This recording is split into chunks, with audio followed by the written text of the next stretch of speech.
Hey guys, welcome back to this channel. In this video, I'll be showing you guys how you can create these shining twins on Dress to Impress for themes like twins and stuff like that. Obviously, it's better if you do this with a duo. I use this hair, don't mind the back, I use this brown.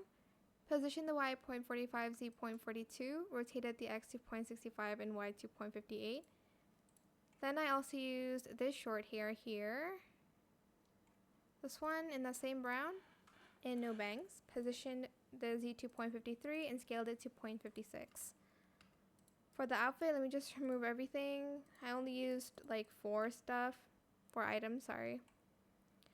Go to the dressing rooms and select this in type 2. We are going to use this color for everything, 94AAC3.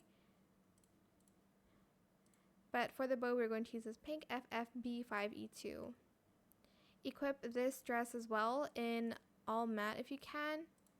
Get this blue and then this blue again in matte, and then this blue again in matte, and then this blue, and leave the rest white. For the shoes, I'm just going to use the Mary Janes here. Then for the socks, I'm going to use this one in high stripe socks in all white.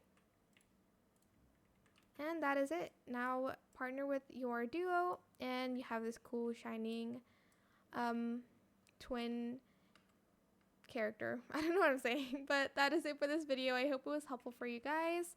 Don't forget to like, comment, share, and also subscribe to this channel if you haven't done that already. And if you found this video helpful, please click the thanks button as well. If you have any questions about this video, just leave it in the comment section down below. I will try my best to answer them all for you guys. Thank you so much for watching. Bye.